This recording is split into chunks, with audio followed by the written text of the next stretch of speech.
অলির বাদশাহ, সমস্ত কুল কায়নাতের মাওলা, সমস্ত মানে যত নিয়ামত প্রাপ্ত ব্যক্তি আসবে তার পূর্বপুরুষ, তারই পয়দা আল্লাহর ঘরে।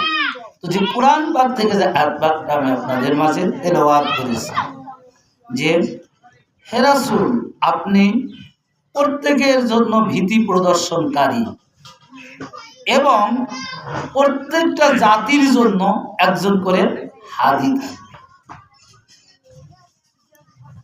আজকে দেখেন এই হাদীকে নিয়েই আমাদের প্রশ্ন যে এই হাদী কে, এই হাদীটা কে, কার সাথে হুজুর পাক সাল্লাল্লাহু আলাইহি সাল্লাম এখানে এই আয়াত মানে আল্লাহ রাব্বুল আলামিন হুজুর পাকের উপর এই আয়াত পাক নাযিল করলেন। তো আজকে আমি হাদীস সম্পর্কে কয়েকটা কিতাব থেকে উদ্ধৃতি দেব এবং হুজুরে গাউসে পাক, অনেকেই বলেন যে হুজুরে গাউসে পাক কোনো আহলে বায়াতের শানে কোনো হাদিস বর্ণনা করেনি। আরে যারা ঘরওয়ালা, হুজুর গাউস পাক কোন ঘরের লোক? আজকে কিন্তু 11 শরীফের দিন বটে, মানে রাইতে 11 শরীফ হয়ে গেছে, তাহলে এখনো 11 শরীফের দিবস 11তম দিবস চলছে। তো হুজুরে গাউস পাক হলেন প্রত্যেকটা অলির সম্রাট এবং হুজুরে গাউস পাকের যে পূর্বপুরুষ তানারাই হলেন মাওলা আলী এবং মা খাতুনের তানারা আওলাদে রাসূল। আল্লাহ যাদেরকে এই দুনিয়ার জিন্দেগিতে রহমত এবং ফজল করে তৈরি সৃষ্টি করলেন, তাদের খানদান থেকে হুজুরে গাউস পাকের আগমন। তো এরা বলেন, তাই বলেন তো ঘরের কথা, আপনার ঘরের কথা আপনার ছেলে যতটা জানবে, আপনার সন্তান যতটা জানবে, আর কেউ এতটা জানতে পারবে? বলে না, পারবে না। হুজুরে গাউস পাক তার ঘরের কথা, তার পূর্বপুরুষ, তার বাবা, তার দাদা, তার পরদাদার থেকে পরে এক কথা, এক কথা যে যতটা তিনি জানতে পেরেছেন এরকম আর কেউ অন্য কেউ জানতে পারবে না।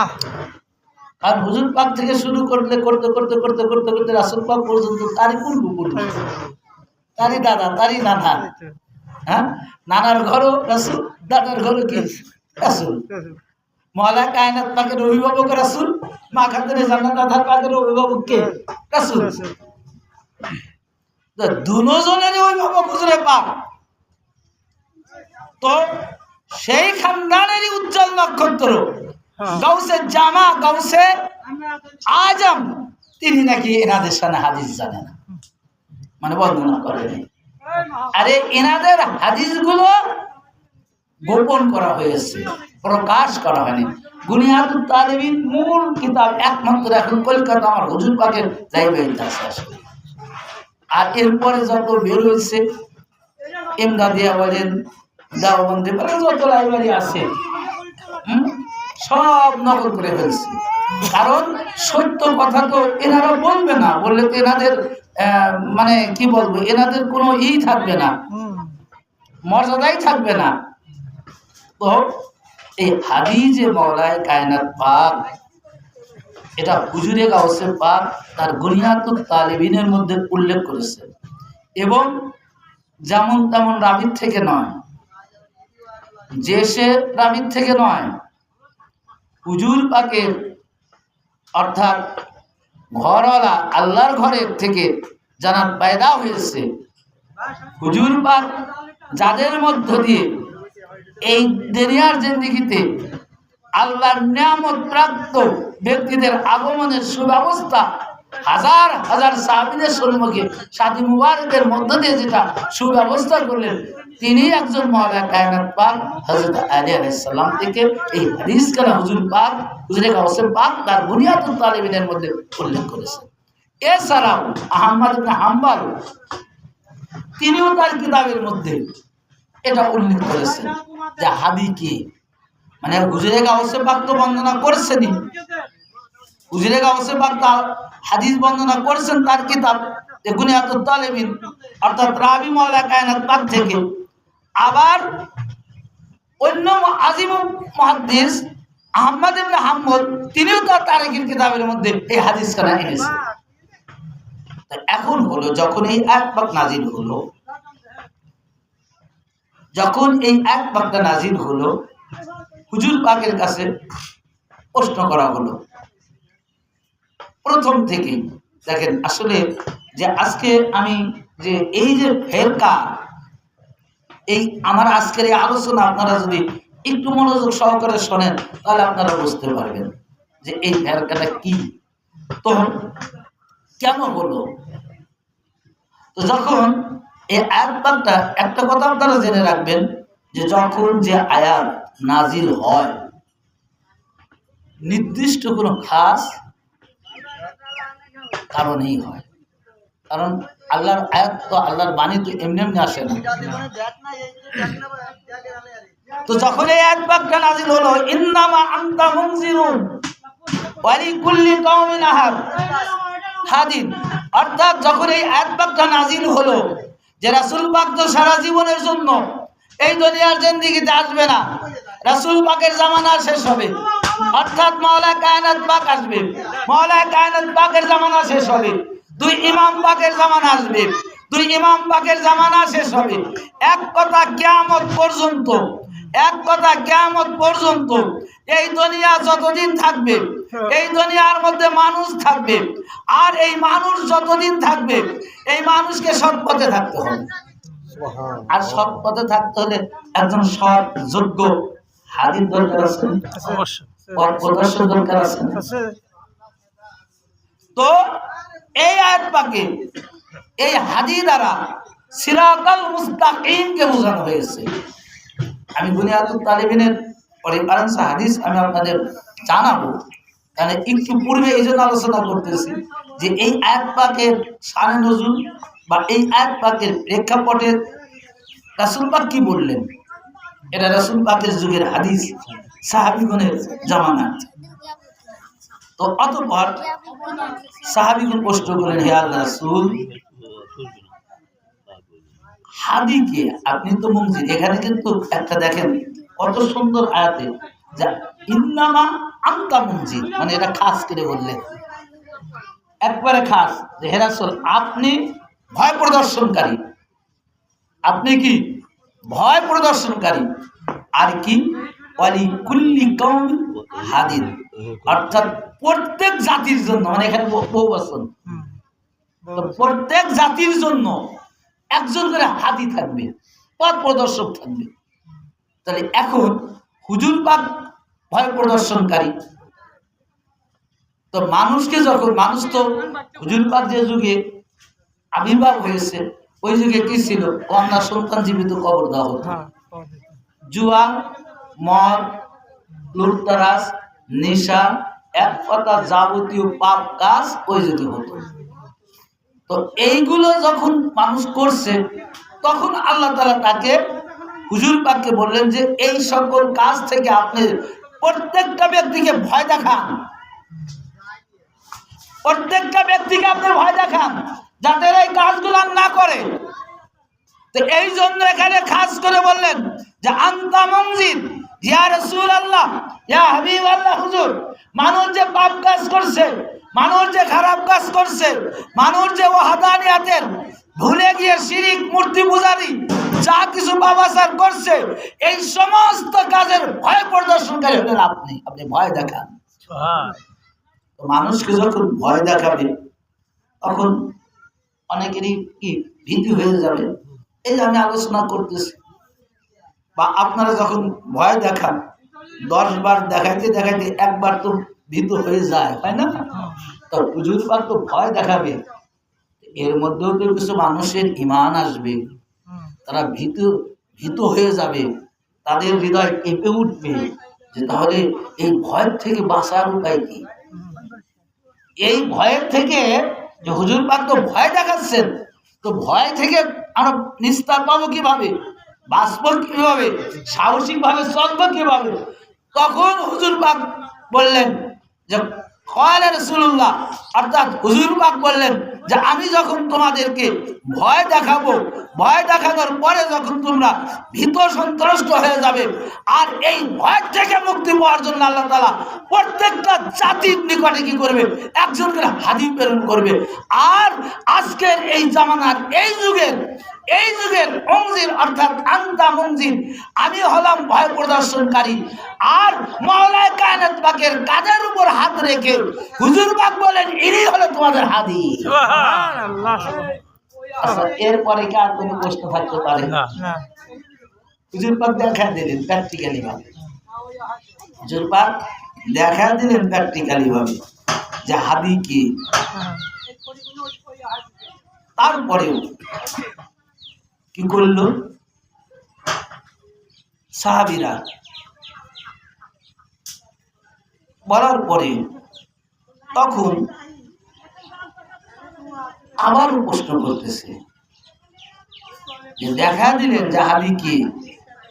এরপরেও সাহাবীরা আবার প্রশ্ন করতেছে এবং হুজুর পাক এ কথাটাও বললেন যে মাওলানা কায়নাত পাকের খানদান হতে যেহেতু কোরআন আর নাজিল হবে না, এই কোরআনই থাকবে, কোরআনের বাণীই থাকবে, আর এই আয়াত পাক কিয়ামত পর্যন্ত থাকবে। তো এই মুনজির আমিই থাকবো কিয়ামত পর্যন্ত। কিন্তু মাওলানা কায়নাত পাকের খানদান হতে কিয়ামত পর্যন্ত প্রত্যেকটা জাতির নিকট একজন করে হাদী আসবে। এটা হুজুর পাক বলে দিলেন।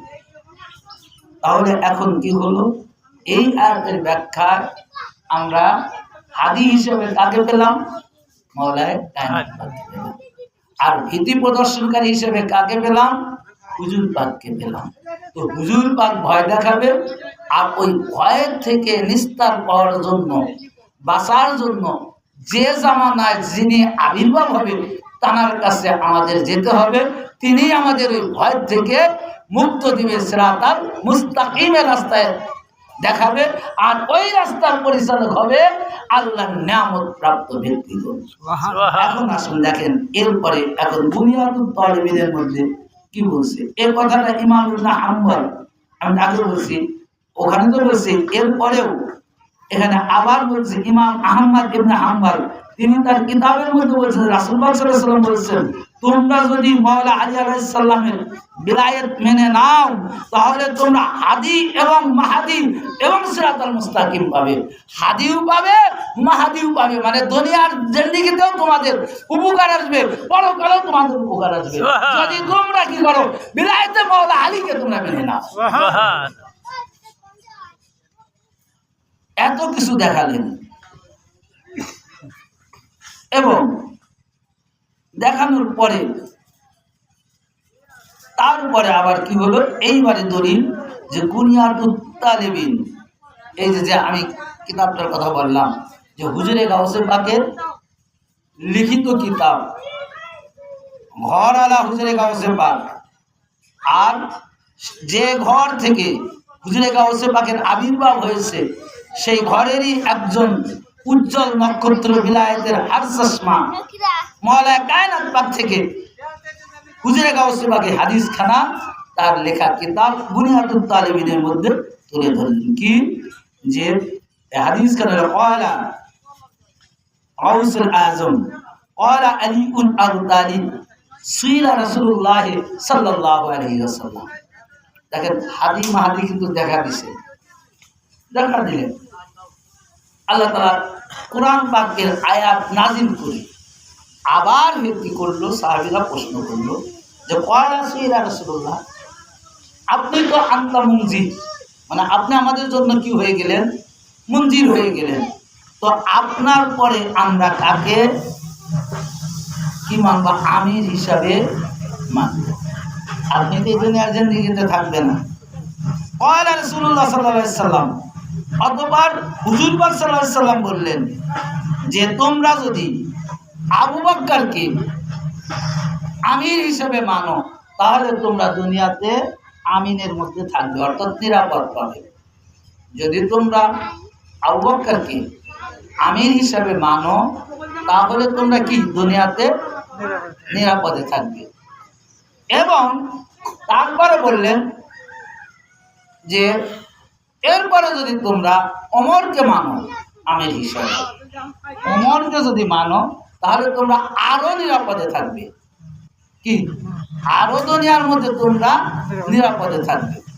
তো দুইজনের দুই রকম কথা বললো।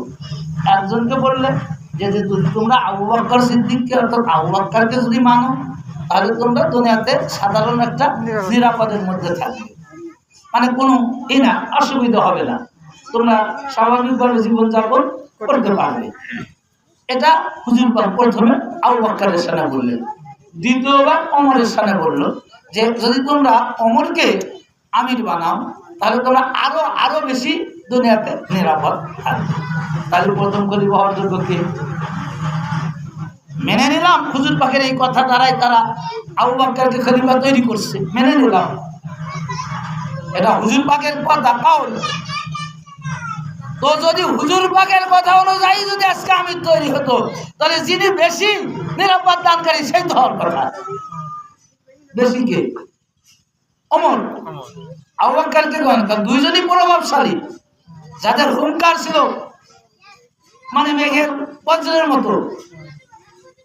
এই জন্য হুজুর পাক তাদেরকে বললেন। আর হুজুর পাক তো জানেন যে এরা কি চায়, কারণ কোরআন পাকের ডাইরেক্ট ব্যাখ্যা করার পরেও আবার এই যে আমি এত কিছু বলতেছি, ধরেন উদাহরণ, এখন যদি তারপরেও যদি আবার ওই কথাটাই বলেন তখন কি আর ওই জিনিস আমি রাখতে পারবো? আর হুজুর পাক তো আলিমুল গায়েব, কার অন্তরে কি আছে তিনি জানেন, কে কোন বস্তু চায় এটা জানেন। হুজুর পাক এমন কিছু নাই তিনি জানেন না। তার একটা প্রমাণ যে হুজুরে পাক সাল্লাল্লাহু আলাইহি সাল্লাম যখন মাওলা কায়নাত পাকে অর্থাৎ খানায় কাবার মধ্যে যখন জন্মগ্রহণ করলো, খানায় কাবার মধ্যে জন্মগ্রহণ করার পরে যখন হুজুর পাক প্রথমে মাওলা কায়নাত পাকে কোলে নিলেন এবং তাকে সর্বপ্রথম হুজুর পাক কি করলেন, তাকে গোসল করালেন। এবং গোসল করানোর পরে হুজুর পাক বললেন যে তোমরা জেনে রাখো আজকে আমি যার পেহলা গোসল করালাম। কার পেহলা গোসল? মাওলা কায়নাত পাককে, হযরত শেরে খুদা আলী আলাইহিস সালামকে। যে রাসূল পাক বলতেছেন যে তোমরা আজকে জেনে রাখো, দেখে রাখো, প্র্যাকটিক্যালি ভাবে দেখে রাখো, আজকে আমি যে বাচ্চাকে, যে বালককে পেহলা গোসল করালাম, এই বালক একদিন আমাকে শেষ গোসল করাবে। অর্থাৎ হুজুর পাকের বিদায় অন্তিম লগ্নে, অর্থাৎ যখন পর্দা নিবে, হুজুর পাক দেখেন কত ভবিষ্যতের বাণী জানেন, যে হুজুর পাক নিজে বলতেছেন যে আজকে আমি মাওলা কায়নাত পাককে, এই হাদিসের কিতাব থেকে অসংখ্য হাদিসের তারিখের কিতাবে এটা এসেছে, এবং মাওলা কায়নাত পাক হুজুর পাকের শেষ গোসল দাফন কাফন সবই হাতে। মাওলা কায়নাত পাকের বয়স কেবল সবে মাত্র জন্মগ্রহণ করলেন, আর সেই মাওলা কায়নাত পাককে নিজের হাতে লালন পালন করলেন, নিজের হাতে খাওয়ালেন, নিজে বড় করলেন, এবং শুধু বড়ই করলেন না, তারপরে আল্লাহ নির্দেশ ক্রমে নিজের শাহজাদির সাথে তাকে শাদী মুবারক দিলেন। এরকম মর্যাদাবান। তাহলে কত আগে সেই শিশুর থেকে যখন মাওলা কায়নাত পাক শাদী মুবারক, তার বয়স ছিল 21 বছর 5 মাস, মা খাতুনে জান্নাত আতার পাকের বয়স ছিল 15 বছর 5 মাস 15 দিন। অর্থাৎ তারিখ কত? সেই 21 বছর যদি শাদী মুবারক হয় তাহলে 21 বছর পূর্বে হুজুর পাক বললেন, জন্মগ্রহণ তার যে 21 বছর পূর্বে হুজুর পাক বললেন যে আজকে আমি যাকে প্রথম গোসল করালাম ইনি আমাকে শেষ গোসল করাবে। তারপরেও মাওলা কায়নাত পাক শাদী মুবারক হলো, তিনি সংসার করলেন, তার ঘর থেকে দুইজন কি আসলো, দুই সন্তান ইমাম হাসান এবং হুসাইন পাক আসলেন। এমনি করে হুজুরের মাওলা আলী আলাইহিস সালাম পাক এর পূর্বে মা খাতুনে জান্নাত আতার পাক শাহাদাত লাভ করলেন, তারপরে মাওলা কায়নাত পাক শাহাদাত লাভ করলেন। তো হুজুর পাক সাল্লাল্লাহু আলাইহি সাল্লাম কত বড় গায়েব জাননেওয়ালা। আমি আপনি বলতে পারবো যে একটা শিশুকে কোলে করে যে এই ছেলে আমার শেষ গোসল করাবে, বা আপনি বলতে পারবেন যে মাওলানা আপনি আমার জানাজা করাবেন? তো হুজুর পাক প্রত্যেকেরই অন্তরের খবর জানেন, যে আল্লাহ তাআলা বলে দিচ্ছেন যে আনতা মুনজির, ওয়ালি কুল্লি কওমিন হাদি, যে আমি তোমাদের জন্য ভয় প্রদর্শনকারী এবং একজন প্রত্যেকটা জাতির জন্য একজন করে হাদি থাকবে, ওই ভয়ের থেকে বাঁচানোর জন্য, সিরাতাল মুস্তাকিম দেখানোর জন্য, গায়রিল মাগদুবি অর্থাৎ গজবপ্রাপ্তদের রাস্তা থেকে বাঁচানোর জন্য প্রত্যেকটা জামানার মধ্যে প্রত্যেকটা জাতির কাছে একজন করে হাদি আসবে। আর আমার জামানার হাদি হলো মাওলায়ে কায়নাত পাক, এবং কিয়ামত পর্যন্ত মাওলায়ে কায়নাত পাকের আওলাদ থেকে যেই জামানার মধ্যে প্রতিটা জামানায় হাদি প্রকাশ পাবে। সুবহানাল্লাহ। কে হুজুর পাক এটা প্র্যাকটিক্যালি ভাবে দেখা দিচ্ছেন, প্র্যাকটিক্যালি ভাবে দেখা দিচ্ছেন, তারপরেও প্রশ্ন করছেন। এই হাদিস খানা বুনিয়াতুত তালিবিন থেকে দিচ্ছে, এরপরেও প্রশ্ন করছে যে ইয়া রাসূলুল্লাহ, ইয়া হাবিবাল্লাহ, হুজুর আপনার পর আমরা কাকে আমির হিসেবে মানব? তখন হুজুর পাক বললেন যে তোমরা যদি আবু বকরকে আমির হিসেবে মানো তাহলে দুনিয়ায় তোমরা শান্তি পাবে, নিরাপদে থাকবে। তোমরা যদি ওমরকে আমির হিসেবে মানো তাহলে তোমরা আরো বেশি নিরাপদ পাবে, কারণ দুইজনই শক্তিশালী। আর সাহাবীরাও চাচ্ছে, তো সাহাবীরা চাচ্ছে, হুজুর পাক দিয়ে দিলেন।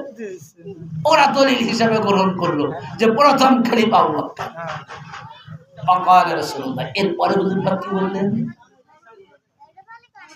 এ শুধু হুজুরে গাউসে পাকের কিতাব নয়, আহমদ ইবনে হাম্বল যার কিতাব পড়ে অজস্র মাওলানা তৈরি হচ্ছে, যার কিতাবের রেফারেন্সে নিজেদের রুজি রোজগার তৈরি করে এই জামানাতে চলাচল করছে, সেই ইমাম আহমদ ইবনে হাম্বল তিনি তার তারিখের কিতাবে এই হাদিসখানা উল্লেখ করেছেন। তারপরে কি বললেন? যে আবু বকরকে মানলে এটা পাবে, ওমরকে মানলে এটা পাবে। আর যদি তোমরা মাওলায়ে কায়নাত পাককে বিলায়েতকে মেনে নাও, অর্থাৎ হযরত আলী ইবনে আবি তালিবের বিলায়েতকে যদি তোমরা মেনে নাও, হযরত আলী ইবনে আবি তালিবকে যদি তোমরা হাদি হিসেবে মেনে নাও, তাহলে তোমরা দুনিয়াতেও নিরাপদ পাবে, আখিরাতেও নিরাপদ পাবে, এবং সিরাতাল মুস্তাকিম পাবে। সুবহানাল্লাহ। দুইজনের ক্ষেত্রে বলল শুধু দুনিয়া, শুধু কি দুনিয়া। আর মাওলানা কায়নাত পাকের ক্ষেত্রে হাদি এবং মাহাদি, দুনিয়া এবং পরকাল আখিরাত উভয় জগতে তোমরা কি পাবে? তোমরা মুক্তি পাবে, তোমরা নিরাপদ পাবে। এই কারণে বিদায় হজের বাণীতে হুজুর পাক বললেন যে আমি তোমাদের মাঝে দুটি ভারী বস্তু রেখে যাচ্ছি, একটি হলো আল কোরআন, আর একটি হলো আমার আহলে বাইত। যারা এই দুটাকে আঁকড়ে ধরে থাকবে তারা কখনো পথভ্রষ্ট হবে না। আর যখনই এই দুটার একটাকে ছেড়ে দিবে তখন তারা পথভ্রষ্ট হয়ে যাবে। এখানে লাম তাদিল্লু অর্থাৎ কখনো পথভ্রষ্ট হবে না যদি এনাদেরকে ধরে রাখা যায়, দুটাকে একত্রিতভাবে ধরে রাখা যায়। কিন্তু যদি একটাকে ধরে অপরটাকে ছেড়ে দাও তাহলে পথভ্রষ্ট অনেক হচ্ছে। আল্লাহ তাআলা কোরআন পাকের মধ্যে শুধু হুজুর পাক দেখাবেন না, হুজুর পাক জানালেন না, আল্লাহই জানাচ্ছেন হুজুর পাককে যে প্রত্যেকটা জামানার হাদি থাকবে একজন করে, আর এই জামানার হাদি হলো মাওলানা কায়নাত পাক। আর প্রত্যেকটা জামানার মধ্যে যত হাদি আসবে প্রত্যেকটা হাদি হবে আহলে বাইতের আওলাদ পাক। সুবহানাল্লাহ। তাহলে এখন হুজুর এই যে দেখেন তো দুনিয়ার প্ল্যাটফর্মটা কি। আজকে আমাদেরকে বলা হয় যে তোমাদের লোক কম কেন, আর এটা তো রাসূল পাকের যুগের থেকে সত্যের লোক কম। 61 হিজরির দিকে তাকান, ওখানে 22,000 আর মাত্র 72, আর ওর মধ্যে প্রায় 10,000 হাফেজে কোরআনই ছিল, মুফতি ছিল, মাওলানা ছিল। আর আহলে বাইতের সামনে কোনো মুফতি ছিল না, ইমাম পাকের সামনে কোনো হাফেজ ছিল না, কেউ ছিল না, মাত্র 72, মানে 82 জনের মতো ছিল, নারী পুরুষ শিশু দিয়ে 72 জন শাহাদাত। তাহলে দল তো ওখান থেকেই ছোট। আর হুজুর পাক বলে দিচ্ছে যে হাদিকে এখনো দেখবেন যে আমরা হুজুর পাকের কাছে অনেকে অনেক কিছু আরজি করি না। প্রথমে চাই হুজুর পাক চুপ থাকেন, দেন না, আবার আরজি করি যে মালিক এটা আমার দরকার, তারপরে চুপ থাকে, দেন না, তারপরেও চায়, তারপরে কি করে হুজুর পাক আর না করে, কারণ তারা রহমত। এখন ওটা ভালো কি মন্দ হবে হুজুর পাকরাই তো ভালো জানেন, হুজুর পাকরাই তো জানেন ওটার কি আছে না আছে। তারপরে যখন বারবার আরজি করা হয়, এখন হুজুর পাক ইচ্ছায় হোক আর অনিচ্ছায় হোক, এটা হুজুর পাকই ভালো জানেন। তো তার মুরিদান যখন বারবার চাচ্ছে, তার মুরিদান যখন বারবার আরজি করছে, তখন হুজুর পাকের দয়ার দরজা খুলে যায়, তখন হুজুর পাক ওটা তাদেরকে দিয়ে দেন। তার আগে কিন্তু যেটা একবারে পাওয়া যায় না এরকম। এখন এটা এর সুন্নাতটা ওই যে রাসূল পাক থেকে, কারণ হুজুর পাক তো ওই রাসূল পাকের ঘরের আওলাদ। তার বাবা যেটা করছে তিনি সেটা করবে, তার দাদা যেটা করছে তিনি সেটা করবে, তার দাদার থেকে তার বাবা, তার পরদাদার থেকে তার দাদা, এমনি করে হুজুর পাকের ঘর থেকে, হুজুর পাকের ঘর থেকেই তারা শিক্ষায় শিক্ষিত। তাদের শিক্ষা কোনো মাদ্রাসায় নয়, তাদের শিক্ষা কোনো স্কুল ইউনিভার্সিটিতে নয়, তাদের শিক্ষা খাস বিলায়েতের হার চশমা, বিলায়েতের বাদশাহ মাওলানা কায়নাত পাক, সেই বিলায়েতকে নিয়ে বর্তমান হুজুর পাক কি করছেন, এই দুনিয়ার হাদি এবং তিনি এই দুনিয়ার মাহাদি। এর মধ্যে কোনো সন্দেহ নেই। তো রাসূল পাকের কাছেও যেরকম সাহাবীরা কিছু বারবার চাইতেন, ওটা মঙ্গল কি অমঙ্গল ওটা রাসূল পাকই ভালো জানতেন। তো বারবার যখন চাইতেন, চাওয়ার কারণে তখন হুজুর পাক ওটা তাদেরকে আর নিরাশ করতেন না, তখন দিয়ে দিতেন। ঠিক আজকে এই আয়াত পাকের ব্যাখ্যা আমি যে আলোচনাটা করলাম, দেখেন কথার সাথে বর্তমান হুজুর পাকের কর্মের সাথে এই আয়াত পাকের সাথে কতটা মিল রয়েছে।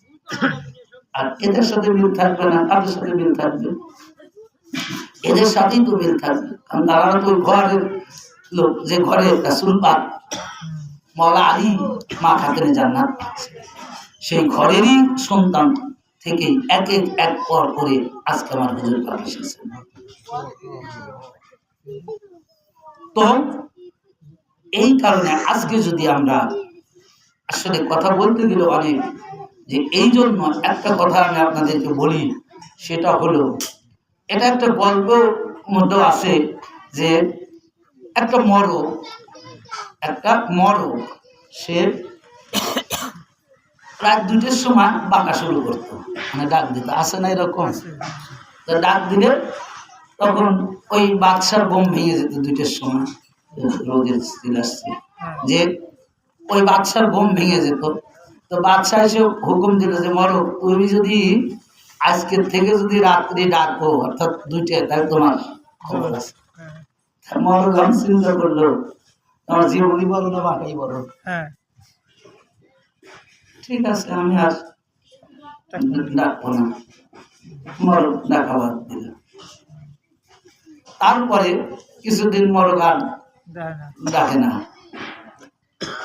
তো এরপরে আরেকটা চাপ দিল মরকের,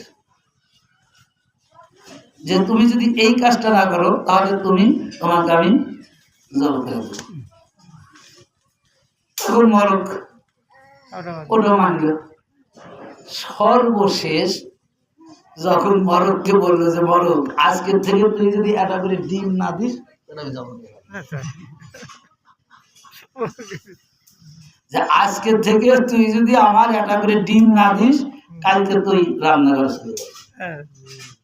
এখন মরক কি করছে, মরক বলছে যে প্রথমে যদি আমার উপর থাকতাম, আমি বাঁকার উপরে থাকতাম, আমি যে এমনি তরকারি অমনি তরকারি, তাহলে আমার প্রথমটাই মঙ্গল ছিল। তা এখন আমি মুরগি না, আমি ডিম দেবো কি করে? মরক কিন্তু ডিম পারতে পারে।